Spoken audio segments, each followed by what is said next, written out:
ನಿಮ್ಮ ಹೆಸರಿನ ಮೊದಲನೆಯ ಅಕ್ಷರ ಹಿ ಅಕ್ಷರದಿಂದ ಶುರುವಾದರೆ, ನಿಮ್ಮ ಹೆಸರಿನ ಮೊದಲನೆಯ ಅಕ್ಷರ ಹೂ ಇಂದ ಶುರುವಾದರೆ, ಹೇ ಇಂದ ಶುರುವಾದರೆ, ಹೋ ಇಂದ ಶುರುವಾದರೆ, ಡ ಇಂದ ಶುರುವಾದರೆ, ಡಿ ಇಂದ ಶುರುವಾದರೆ, ಡು ಇಂದ ಶುರುವಾದರೆ, ಡೇ ಇಂದ ಶುರುವಾದರೆ, ಡೋ ಇಂದ ಶುರುವಾದರೆ ಈ ವಿಡಿಯೋ ನಿಮಗೋಸ್ಕರ. ಯಾಕೆಂದರೆ ಈ ವಿಡಿಯೋದಲ್ಲಿ ನಾನು ಈ ಅಕ್ಷರಗಳಿಂದ ಶುರುವಾಗುವ ಹೆಸರಿನವರ ಆಗಸ್ಟ್ ತಿಂಗಳ ಮಾಸ ಭವಿಷ್ಯವನ್ನು ತಿಳಿಸಲಿದ್ದೇನೆ. ಸೊ ಬಹಳಷ್ಟು ಜನಕ್ಕೆ ಅವರ ನಕ್ಷತ್ರ ಗೊತ್ತಿಲ್ಲ, ರಾಶಿ ಗೊತ್ತಿಲ್ಲ, ಡೇಟ್ ಆಫ್ ಬರ್ತ್ ಗೊತ್ತಿಲ್ಲ, ಏನೂ ಗೊತ್ತಿರಲ್ಲ. ಬಟ್ ಜ್ಯೋತಿಷ್ಯದ ಮೇಲೆ ಆಸಕ್ತಿ ಇರ್ತದೆ. ಸೊ ನಿಮ್ಮಂಥವರಿಗೋಸ್ಕರ ನಾನು ಒಂದು ವಿಶೇಷ ವಿನೂತನ ಪ್ರಯತ್ನ ಮಾಡಬೇಕು ಅಂಥೇಳಿ ಹಿಂದೆ ಮಾಡಿದ್ದೆ. ಈ ಪ್ರಯತ್ನವನ್ನು ಮತ್ತೆ ಪುನಃ ಈ ತಿಂಗಳು ಮಾಡ್ತಾ ಇದ್ದೇನೆ. ಸೊ ನಿಮಗೆ ಗೊತ್ತಿರತಕ್ಕಂಥವ್ರು ಯಾರ್ದಾರು ಹೆಸರು ಈ ಅಕ್ಷರಗಳಿಂದ ಶುರುವಾದರೆ ಅಥವಾ ನಿಮ್ಮ ಹೆಸರು ಈ ಅಕ್ಷರದಿಂದ ಶುರುವಾದರೆ ಖಂಡಿತ ಸಂತೋಷ. ಹಾಗೂ ಬೇರೆಯವ್ರದ್ದು ಶುರುವಾದರೆ ದಯವಿಟ್ಟು ವಾಟ್ಸಪ್ ಮಾಡಿ, ಶೇರ್ ಮಾಡಿ ವಿಡಿಯೋನ. WhatsApp, Facebook, messenger, Telegram, Instagram ಎಲ್ಲ ಕಡೆ ಸಾಮಾಜಿಕ ಜಾಲತಾಣಗಳಲ್ಲಿ ವಿಡಿಯೋನ ಆದಷ್ಟು ಜಾಸ್ತಿ ಶೇರ್ ಮಾಡಲಿಕ್ಕೆ ಮರಿಬೇಡಿ, ಆಯ್ತಲ್ವಾ? ಎಲ್ಲರಿಗೂ ಒಳ್ಳೆಯದಾಗಲಿ ಅಂತಕ್ಕಂಥದ್ದು. ಸರಿ, ಯಾವ ರೀತಿಯಲ್ಲಿದೆ ಆಗಸ್ಟ್ ತಿಂಗಳು, ಈ ಅಕ್ಷರದಿಂದ ಹೆಸರು ಶುರು ಆಗ್ತಕ್ಕಂಥವ್ರದ್ದು ಅಂತ ನೋಡಲಿಕ್ಕೆ ಹೋದರೆ ಬಹುಮುಖ್ಯವಾಗಿ ನಷ್ಟ ಒಂದು ವಿಚಾರಗಳಲ್ಲಿದೆ. ಯಾವುದೋ ಒಂದು ವಿಚಾರದಲ್ಲಿ ತುಂಬ ಮಾತಾಡಿ ಕೆಟ್ಟೆ, ನಾನು ಲಾಸ್ ಮಾಡ್ಕೊಂಬಿಟ್ಟೆ ಅಂಥೇಳಿ. ಸೊ ಅಥವಾ ಅಣ್ಣ ತಮ್ಮ ಅಥವಾ ಅಕ್ಕ ತಂಗಿ ಇವರಿಂದಾಗಿ ಏನೋ ಒಂದು ನಷ್ಟ ಆಗುತ್ತೆ ನಿಮಗೆ, ಅಥವಾ ಕಳ್ಕೊಳ್ತೀರಿ, ಇವರಿಂದಾಗಿ ಏನೋ ಒಂದು ಚಿಂತೆ ಈ ಥರದ್ದು.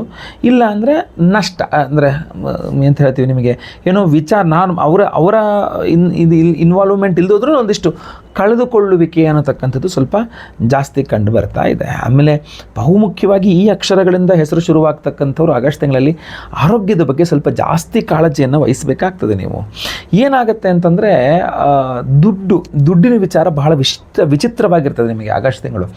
ಒಂದು ಕಡೆ ನೋಡಲಿಕ್ಕೆ ದುಡ್ಡೇ ಇರಲ್ಲ, ಲಿಕ್ವಿಡ್ ಕ್ಯಾಶ್ ಇಲ್ಲ, ತುಂಬ ಟೆನ್ಷನ್ನು ಅಂತ. ಇನ್ನೊಂದು ಕಡೆಯಿಂದ ನೋಡಿದ್ರೆ ಒಂದಿಷ್ಟು ದುಡ್ಡು ನಿಮ್ಮ ಕೈ ಸೇರುವ ಯೋಗವೂ ಇದೆ. ಅದು ಸಾಲದ ದುಡ್ಡಾಗಿರಬಹುದು, ಅದು ಬೇರೆ ಯಾವುದೋ ದುಡ್ಡಾಗಿರ್ಬೋದು, ಬಟ್ ಒಂದಿಷ್ಟು ದುಡ್ಡು ಬರುವ ಸಾಧ್ಯತೆ ಇದೆ. ಚೆನ್ನಾಗಿ ಬರುತ್ತೆ ದುಡ್ಡು, ಬಟ್ ಊಟಕ್ಕಿಲ್ಲದ ಉಪ್ಪಿನಕಾಯಿ ಥರನೋ, ಅಥವಾ ಚೆನ್ನಾಗಿ ಬಂತು ದುಡ್ಡು, ಏನು ಪ್ರಯೋಜನ, ಅಲ್ಲಿ ಕೊಡಬೇಕಲ್ಲ, ಇಲ್ಲಿ ಕೊಡಬೇಕಲ್ಲ, ಅವ್ರಿಗೆ ಕೊಡಬೇಕಲ್ಲ, ಇವ್ರಿಗೆ ಕೊಡಬೇಕಲ್ಲ, ಎಲ್ಲ ಖಾಲಿ, ಈ ಥರನೂ ಆಗುವ ಸಾಧ್ಯತೆ ಇದೆ. ಬಟ್ ನಿಮಗೆ ಆಗಸ್ಟ್ ತಿಂಗಳಲ್ಲಿ ದೊಡ್ಡ ಪ್ರಮಾಣದಲ್ಲಿ ದುಡ್ಡು ನೋಡುವ ಯೋಗ ಅಂತೂ ಇದೆ. ಆಗಸ್ಟ್ 1ನೇ ತಾರೀಕಿಂದ ಆಗಸ್ಟ್ ಎಂಡ್ ತನಕ 30-31ನೇ ತಾರೀಕು ತನಕ ನಿಮಗೆ ದುಡ್ಡು ನೋಡುವಂಥ ಯೋಗ, ದುಡ್ಡು ಕೈಯಲ್ಲಿ ಓಡಾಡುವಂಥ ಯೋಗ ಇದೆ. ಆದರೆ ಈ ಶುಕ್ರ ಒಂದು ನೀಚತ್ವ ಸ್ಥಿತಿ ಅಂತ ಹೇಳಿದ, ಸೊ ಶುಕ್ರ ನೀಚ ಸ್ಥಿತಿ ನಿಮಗೆ ದುಡ್ಡನ್ನು ಇನ್ನೊಬ್ಬರು ಕಿತ್ಕೊಂಡು ಹೋಗ್ಬಿಡ್ತಾರೆ. ಅದು ಕೂಡ ಶುಕ್ರ ಅಂದರೆ ಸ್ತ್ರೀಯರು ನಿಮ್ಮ ದುಡ್ಡನ್ನು ಕಿತ್ಕೊಂಡು ಹೋಗ್ತಾರೆ. ಅದು ಯಾವ ಸ್ತ್ರೀ ಇರಬೇಕಾದ್ರೆ ಆಗಿರಬಹುದು, ಹೆಂಡತಿ ಆಗಿರಬಹುದು, ಬಾಳ ಸಂಘ ಫ್ರೆಂಡ್ ಆಗಿರಬಹುದು. ಇನ್ನೂ ಹೇಳ್ಬೇಕು ಅಂತಂದರೆ ಅಕ್ಕ ಅಥವಾ ತಂಗಿ ಆಗಿರ್ಬೋದು, ಅವರಿಗೆ ದೊಡ್ಡ ಪ್ರಮಾಣದಲ್ಲಿ ನೀವು ದುಡ್ಡು ಕೊಡ್ತೀರಾ ಅಂತಕ್ಕಂಥದ್ದು, ಅಥವಾ ಅವ್ರಿಗೋಸ್ಕರ ದುಡ್ಡು ನೀವು ಕಳ್ಕೊಂತೀರಾ, ಅವರಿಂದಾಗಿ ದುಡ್ಡು ಕಳ್ಕೊಂತೀರಾ ನೀವು ಅನ್ನುವಂಥದ್ದಂತೂ ಸ್ಪಷ್ಟವಾಗಿ ಕಂಡು ಬರ್ತಾ ಇದೆ. ಆದರೆ ಅವರೊತ್ತಿಗೆ ಜಗಳ ಮನಸ್ತಾಪ ಮಾಡ್ಕೊಳ್ಳಿ ಅಂತ ಹೇಳ್ತಾ ಇಲ್ಲ, ಅವ್ರಿಗೇನಾದ್ರು ಅವಶ್ಯಕತೆ ಇದ್ದಲ್ಲಿ ನೀವು ಕೊಡೋರಲ್ಲಿ ಅದೇನು ತಪ್ಪು ಅಂತೂ ನಾನು ಹೇಳ್ತಾ ಇಲ್ಲ. ಬಟ್ ಅಲ್ಲಿಗೆ ದುಡ್ಡು ಜಾಸ್ತಿ ಹೋಗುತ್ತೆ ಅನ್ನತಕ್ಕಂಥದ್ದು ಮಾತ್ರ ಸ್ಪಷ್ಟವಾಗಿ ಕಂಡು ಬರ್ತಾ ಇದೆ. ಇಲ್ಲಿ ಒಂದನ್ನು ನೀವು ಗಮನಿಸಬೇಕು, ನಿಮಗೆ ಗೊತ್ತಿದ್ದೋ ಗೊತ್ತಿಲ್ಲದೆಯೋ ಆಗಸ್ಟ್ ತಿಂಗಳ ಮೊದಲ 1 ವಾರ 2 ವಾರ ತುಂಬ ಅಹಂಭಾವ ಬಂದ್ಬಿಡುತ್ತೆ. ನಾನು ಅನ್ನುವಂಥದ್ದು ತುಂಬ ಜಾಸ್ತಿ ಬಂದ್ಬಿಡುತ್ತೆ. ಯಾವಾಗ ಅದು ಹೋಗುತ್ತೆ ಅಂದರೆ ನಿಮ್ಮ ಕೈಯಲ್ಲಿ ಯಾವಾಗ ಕೆಲಸಗಳು ಮಾಡಲಿಕ್ಕೆ ಆಗೋದಿಲ್ವೋ ಅಥವಾ ಆಗುತ್ತಾ ಇಲ್ವೋ, ಆವಾಗ ನಿಮ್ಮಲ್ಲಿರುವ ಆ ನಾನು ಅನ್ನೋದು ಛಿದ್ರಗೊಳ್ಳುತ್ತೆ. ಒಂದು 15 ದಿವಸದ ನಂತರ 16, 17 ಆಗಸ್ಟ್ 15ನೇ ತಾರೀಕು ಸ್ವತಂತ್ರ ದಿನಾಚರಣೆ ಆದ ತಕ್ಷಣ ನಿಮಗೂ ಮುಕ್ತಿ ಸಿಕ್ತು ಅದರಿಂದ ಅಂಥೇಳಿ ಆ ಅಹಂಭಾವಗಳು ಸುಮಾರಷ್ಟು ಬದಲಾವಣೆ ಖಂಡಿತ ಆಗ್ತದೆ. ಉದ್ಯೋಗದಲ್ಲಿ ಸ್ವಲ್ಪ ಸಮಸ್ಯೆಗಳಿದ್ದಾವೆ. ಉದ್ಯೋಗದ ಜಾಗದಲ್ಲಿ ಯಾಕೆಂದರೆ ನಿಮಗೆ ಕುಜನ ಸಪೋರ್ಟ್ ಸಿಗ್ತಾ ಇಲ್ಲ. ಸೊ ಉದ್ಯೋಗದ ಜಾಗದಲ್ಲೇ ಸ್ವಲ್ಪ ಜಾಸ್ತಿ ಸಮಸ್ಯೆಗಳಾಗಬಹುದು. ಮಕ್ಕಳು ನಿಮ್ಮ ಮಾತು ಕೇಳಲ್ಲ, ಮಕ್ಕಳ ವಿಚಾರದಲ್ಲಿ ಸ್ವಲ್ಪ ಬೇಸರ ಆಗುತ್ತೆ. ಯಾಕೆ ನನ್ನ ಮಾತು ಕೇಳ್ತಾ ಇಲ್ಲ, ಯಾಕೆ ನಾನು ಹೇಳ್ದಂಗೆ ಕೇಳ್ತಾ ಇಲ್ಲ ಅನ್ನೋ ರೀತಿಯಲ್ಲಿ ಎದುರುತ್ತರ ಕೊಡ್ತಾರೆ ಮಕ್ಕಳು. ಇದೆಲ್ಲ ಸ್ವಲ್ಪ ದುಃಖ ಆಗುತ್ತೆ ನಿಮಗೆ. ಬಹಳ ಸ್ಪಷ್ಟವಾಗಿ ಕಂಡು ಬರ್ತಾ ಇರತಕ್ಕಂಥದ್ದು ಏನಪ್ಪ ಅಂದರೆ, ನಿಮಗೆ ಬಿಸ್ನೆಸ್ ಮಾಡ್ತಾಯಿದ್ದೀರ ಅಂದರೆ ನಷ್ಟವೂ ಸಹ ಜಾಸ್ತಿ ಕಂಡು ಬರ್ತಾ ಇದೆ. ಇಲ್ಲಿ ಪ್ರಾಫಿಟ್ಟಾಗಿ ಕಂಡು ಬರ್ತಾ ಇರತಕ್ಕಂಥದ್ದು ಯಾವುದು ಅಂತಂದರೆ ರವಿಯ ಒಂದು ಬಲ ಒಂದು ಸ್ವಲ್ಪ ನಿಮಗೆ ಪ್ರಾಫಿಟ್ಟಾಗಿ ಕಂಡು ಬರ್ತಾ ಇದೆ. ಅದು ನಿಮಗೆ ಅಧಿಕಾರವನ್ನು, ಅದೇ ನಿಮಗೆ ಬೇರೆ ಕಡೆ ಆಗುವ ಉದ್ಯೋಗ ಸಮಸ್ಯೆಗಳನ್ನು ಪರಿಹಾರ ಮಾಡಿಕೊಟ್ಟು ನಿಮಗೆ ಎಲ್ಲ ರೀತಿಯಲ್ಲಿ ಅನುಕೂಲ ಮಾಡಿಕೊಡ್ತಕ್ಕಂಥದ್ದು ಈ ಅಕ್ಷರಗಳ ನಿಮ್ಮ ಹೆಸರು. ಆದರೆ ಆಗಸ್ಟ್ ತಿಂಗಳಲ್ಲಿ ರವಿ ಬಲ ನಿಮ್ಮನ್ನು ಒಂಚೂರು ಕಾಪಾಡ್ತದೆ ವಿನಃ ಬೇರೆ ಕಾಪಾಡ್ತಕ್ಕಂಥ ಕಷ್ಟ. ಯಾಕಂದರೆ ಗುರು ಕೂಡ ನಿಮಗೆ ಸ್ವಲ್ಪ ಆರೋಗ್ಯ ಬಾಧೆಗಳನ್ನು ಉಂಟು ಮಾಡ್ತಾನೆ. ಸೊ ಗುರುವಿನ ಆರಾಧನೆ ಬಹಳ ಮುಖ್ಯ. ಈ ಅಕ್ಷರಗಳಿಂದ ನಿಮ್ಮ ಹೆಸರು ಶುರುವಾಗ್ತಾ ಇದೆ ಅಂತ ಆದರೆ ಗುರುವಿನ ಆರಾಧನೆ ಭಾಳ ಇಂಪಾರ್ಟೆಂಟಾಗಿ ಮಾಡ್ಕೊಳ್ಳಿ, ಬೇಗ ಮಾಡ್ಕೊಳ್ಳಿ. ನಾವು ವಿಶೇಷವಾಗಿ ನಿಮಗೋಸ್ಕರ ಗುರುಪೂರ್ಣಿಮೆಯ ದಿವಸವೇ ವಿಶೇಷ ದೇವತಾರಾಧನೆಯನ್ನು ಮಾಡಿ ಅದ್ಭುತ ಪ್ರಸಾದವನ್ನು ಕೊಡ್ತಾ ಇದ್ದೇವೆ. ಅದ್ರ ಬಗ್ಗೆನೂ ಹೇಳ್ತೇನೆ ಕೇಳಿ. ನೋಡಿ, ಮೇಲಿನ ಈ ಅಕ್ಷರಗಳಿಂದ ನಿಮ್ಮ ಹೆಸರು ಶುರುವಾಗುವಂಥದ್ದು, ಅದರಿಂದ ನಿಮಗೆ ಗುರುಬಲದ ಅವಶ್ಯಕತೆ ಜಾಸ್ತಿ ಇರ್ತದೆ, ಗುರುವಿನ ಅನುಗ್ರಹದ ಅವಶ್ಯಕತೆ ಜಾಸ್ತಿ ಇರ್ತದೆ. ಜುಲೈ 29ನೇ ತಾರೀಕು ಬುಧವಾರ ಹುಣ್ಣಿಮೆ. ಯಾವ ಹುಣ್ಣಿಮೆ ಗೊತ್ತಾ? ಗುರುಪೂರ್ಣಿಮಾ. ವರ್ಷಕ್ಕೆ ಒಮ್ಮೆ ಮಾತ್ರ ಬರುವಂತಹ ಮಹಾ ಗುರುಪೂರ್ಣಿಮೆ ಜುಲೈ 29ನೇ ತಾರೀಕು ಬುಧವಾರ. ಸೊ ಅವತ್ತಿನ ದಿವಸ ನಮ್ಮ ಯಾಗಶಾಲೆಯಲ್ಲಿ ಗುರುಪೂರ್ಣಿಮೆಯ ವಿಶೇಷ ಪರ್ವ ದಿನ ಆದ್ದರಿಂದ ಸಹಸ್ರ ಗುರು ಶಾಂತಿ ಹೋಮವನ್ನು ಮಾಡ್ತಾ ಇದ್ದೇವೆ. 1008 ಸಂಖ್ಯೆಯಲ್ಲಿ ಮಹಾಗುರು ಶಾಂತಿ, ಸಹಸ್ರ ಗುರು ಶಾಂತಿ ಹೋಮವನ್ನು ಮಾಡ್ತಾ ಇದ್ದೇವೆ. ಅಷ್ಟೇ ಅಲ್ಲ, ಅದ್ರ ಜೊತೆಗೆ ಗುರು ದತ್ತಾತ್ರೇಯರ ಹೋಮವನ್ನು ಸಹ ಮಾಡ್ತಾ ಇದ್ದೇವೆ. ಗುರು ದತ್ತಾತ್ರೇಯ ಹೋಮ, ಸಹಸ್ರ ಗುರು ಶಾಂತಿ ಹೋಮ, ಅದರ ಜೊತೆಯಲ್ಲಿ ಶ್ರೀ ಸೂಕ್ತ ಹವನ ಅದನ್ನು ಸಹ ಮಾಡ್ತಾ ಇದ್ದೇವೆ. ಅದ್ರ ಜೊತೆಗೆ ಸಂತಾನ ಗೋಪಾಲಕೃಷ್ಣ ಹವನ, ಆಶ್ಲೇಷ ಬಲಿಪೂಜೆ, ಸರ್ಪ ಶಾಂತಿ ಹೋಮ, ಶನಿ ಶಾಂತಿ ಹೋಮ, ನವಗ್ರಹ ಶಾಂತಿ ಹೋಮಗಳೆಲ್ಲದೂ ಸಹ ಮಾಡ್ತಾ ಇದ್ದೇವೆ.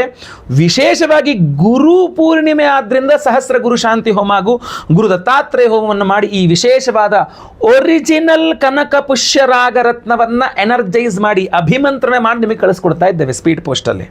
ಈ ಒರಿಜಿನಲ್ ಕನಕ ಪುಷ್ಯರಾಗ ರತ್ನಗಳನ್ನ ನಾನು ಮಹಾರಾಷ್ಟ್ರದ ನರಸೋಬಾವಾಡಿ ಶ್ರೀ ನರಸಿಂಹ ಸರಸ್ವತಿಗಳ ಒಂದು ಸನ್ನಿಧಾನ, ಗುರು ಸನ್ನಿಧಾನಕ್ಕೆ ನಾನೇ ತೆಗೆದುಕೊಂಡು ಹೋಗಿ ಅಲ್ಲಿಟ್ಟು, ಅಲ್ಲಿ ಕೂಡ ಅದಕ್ಕೆ ಪೂಜೆ ಮಾಡಿಸಿ, ಪಂಚಾಮೃತ ಅಭಿಷೇಕಾದಿಗಳನ್ನು ಮಾಡಿಸಿ, ಪೂಜೆ ಮಾಡಿಸಿ, ಅಲ್ಲಿ ಎನರ್ಜೈಸ್ ಮಾಡಿಕೊಂಡು, ಅಲ್ಲಿ ಸಂಗಮ ಇದೆ, ಪಂಚಗಂಗಾ ಸಂಗಮ ಇದೆ, ಆ ಸಂಗಮದಲ್ಲಿಯೂ ಸಹ ಅದನ್ನು ಎನರ್ಜೈಸ್ ಮಾಡ್ಕೊಂಡು ಪೂಜೆ ಮಾಡಿಕೊಂಡು ಅಲ್ಲಿಂದ ನಾನು ಮತ್ತೆ ಪುನಃ ಈಗ ಬೆಂಗಳೂರಿಗೆ ತಗೊಂಡ್ಬಂದಿದ್ದೇನೆ. ಈ ರತ್ನಗಳನ್ನು ಮತ್ತೆ ಪುನಃ ನಮ್ಮ ಯಾಗಶಾಲೆಯಲ್ಲಿ ಗುರುಪೂರ್ಣಿಮೆಯ ದಿವಸ 1008 ಸಂಖ್ಯೆಯಲ್ಲಿ ಸಹಸ್ರ ಗುರು ಶಾಂತಿ ಹೋಮದಲ್ಲಿ ಈ ಒರಿಜಿನಲ್ ಕನಕ ಪುಷ್ಯರಾಗ ರತ್ನಗಳನ್ನು ಹಾಗೂ ಗುರು ದತ್ತಾತ್ರೇಯ ಹೋಮವನ್ನದಲ್ಲಿಯೂ ಸಹ ಇದನ್ನು ಎನರ್ಜೈಸ್ ಮಾಡ್ತಾ ಇದ್ದೇವೆ. ಜೊತೆಗೆ ಶ್ರೀ ಸೂಕ್ತ ಹೋಮದಲ್ಲೂ ಎನರ್ಜೈಸ್ ಮಾಡ್ತಾ ಇದ್ದೇವೆ.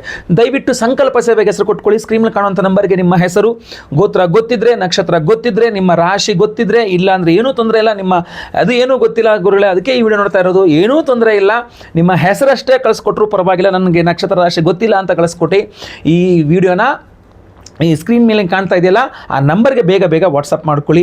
ಲೈವಲ್ಲಿ ನಿಮ್ಮ ಹೆಸರು ಸಂಕಲ್ಪ ಆಗುತ್ತೆ. ಗುರುಪೂರ್ಣಿಮೆಯ ಪರ್ವ ದಿನದಂದು ನಾನೇ ಖುದ್ದು ಸ್ವತಃ ಲೈವಲ್ಲಿ ನಿಮ್ಮ ಹೆಸರು ಸಂಕಲ್ಪ ಮಾಡ್ತೇನೆ. ನಿಮ್ಮ ಹೆಸರು ಲೈವಲ್ಲಿ ಸಂಕಲ್ಪ ಆಗೋದನ್ನು ನೋಡ್ಕೊಳ್ಬಹುದು, ಕೇಳಿಸ್ಕೊಳ್ಬಹುದು, ಎಲ್ಲ ಹೋಮಗಳನ್ನು ನೋಡಬಹುದು. ಎಲ್ಲ ಹೋಮಗಳ ಭಸ್ಮ, ನಾಗಾರಾಧನೆ, ಅರಿಶಿನ ಪ್ರಸಾದ ಸಹಿತ ಈ ವಿಶೇಷವಾದ ಒರಿಜಿನಲ್ ಕನಕ ಪುಷ್ಯರಾಗ ರತ್ನಗಳನ್ನ ನಿಮಗೆ ಸ್ಪೀಡ್ ಪೋಸ್ಟ್ ಮೂಲಕ ನಾವು ಕಳಿಸ್ಕೊಡ್ತೇವೆ. ಎಕ್ಸ್ಟ್ರಾ ಏನೂ ಚಾರ್ಜಸ್ ಇಲ್ಲ.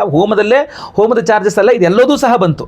ಎಲ್ಲ ಹೋಮಗಳು, ಸಹಸ್ರ ಗುರುಶಾಂತಿ ಹೋಮ, ಗುರು ದತ್ತಾತ್ರೇಯ ಹೋಮ, ಶ್ರೀ ಸೂಕ್ತ ಹೋಮ, ಸಂತಾನ ಗೋಪಾಲಕೃಷ್ಣ ಹೋಮ, ಆಶ್ಲೇಷ ಬಲಿ ಪೂಜೆ, ಸರ್ಪಶಾಂತಿ ಹೋಮ, ಶನಿ ಶಾಂತಿ ಹೋಮ, ನವಗ್ರಹ ಶಾಂತಿ, ಎಲ್ಲ ಹೋಮಗಳು ಜೊತೆಗೆ ಕನಕ ಪುಷ್ಯರಾಗ ರತ್ನ ಜೊತೆಗೆ ಪೋಸ್ಟಲ್ ಚಾರ್ಜಸ್ಸು ಎಲ್ಲವೂ ಬಂತು. ಒಬ್ಬರಿಗೆ ಒಂದು ಸಂಕಲ್ಪ ಸೇವೆಗೆ ಒಂದು ಕನಕ ಪುಷ್ಯರಾಗ ರತ್ನವನ್ನು ನಿಮ್ಗೆ ಕಳಿಸ್ಕೊಡ್ತಾ ಇದ್ದೇವೆ.